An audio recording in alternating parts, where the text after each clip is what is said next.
Salut, c'est Sismic Pro et aujourd'hui on va faire un petit tutoriel sur comment récupérer la bounding box d'une image.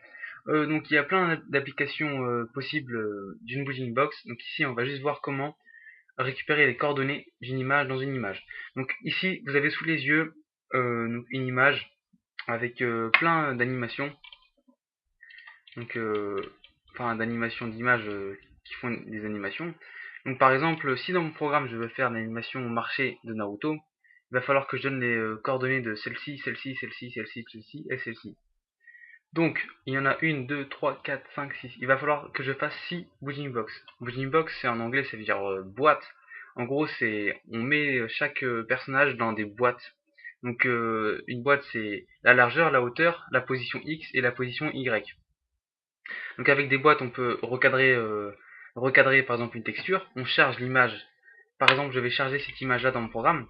Et pour dire, par exemple, tiens, l'image 1 de Naruto qui marche, ça sera celle-là. L'image 2, ça sera celle-là. L'image 3, ça sera celle-là. Et ensuite, quand je vais afficher, je vais faire afficher l'image 1, puis 25 millisecondes après, afficher l'image 2, puis l'image 3, etc. Ce qui ferait l'animation. Et pour cela, il faut donc que je récupère les coordonnées de chaque image. Donc voilà, comme je vous l'ai dit, pour charger l'image, pour recadrer, pour faire par exemple les collisions. Deux bounding box, tester deux bounding box si elles se touchent. Il faut bien sûr connaître la largeur, la hauteur, etc. Du personnage.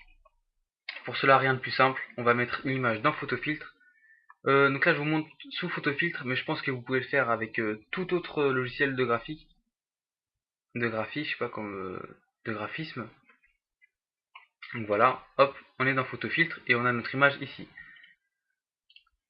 Alors voilà. Donc tout ce que vous avez à faire, donc dans l'exemple, on va prendre l'animation marché. C'est de prendre au pixel près, comme ceci, Naruto. Là, Naruto, c'est qu'un exemple. Hein, vous l'aurez compris. Et voilà, donc là, on l'a encadré correctement. On a fait une box. Et donc, ce qui est très simple, voilà, franchement très simple, une petite vidéo comme ça, annexe. Parce que quand on va faire les animations ou les collisions dans mon tutoriel sur la CFML 2.0, je mettrai cette vidéo en annotation enfin, pour expliquer ce que c'est qu'une bounding box. Donc là, une fois qu'on a fait ça, on regarde en bas. Regardez en bas, ma souris, suivez ma souris du regard. De toute façon, je vais mettre une flèche. Et les informations qui nous intéressent sont toutes ici. Donc ici, entre parenthèses, regardez bien. Entre parenthèses, il y a la largeur. Donc cette boîte fait 32 de largeur et 50 de hauteur. Voilà. Et ça, c'est la largeur divisée par la hauteur, ça fait 0,64. Mais ça, on s'en fout. Donc 32 de largeur et 50 de hauteur. Ensuite, pour les positions X et Y, c'est ici, regardez bien. Donc elle fait 243, 21. C'est-à-dire que elle est à 21 du début de l'image et à 243 en partant, enfin, 243 vers la droite.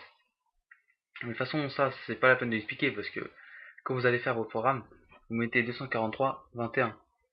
Donc voilà, donc X, Y, 243, 21. On va en prendre une autre, la deuxième par exemple. Comme ils sont alignés normalement, X et Y, ça devrait pas beaucoup changer. Enfin, il y a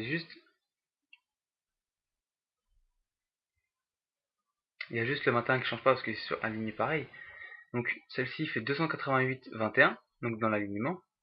Et celle-ci en largeur fait 32 et 50. Non, excusez-moi, il faut la remettre bien. Donc celle-ci en largeur fait 24 et 50 de hauteur. On va prendre celle-là au hasard, beaucoup plus grosse. Voilà. Donc celle-ci fait 59 de largeur et 53 de hauteur. Elle est située à 117, 107. C'est ici. Donc voilà, vous savez comment faire. Je vous dis au revoir et à la prochaine.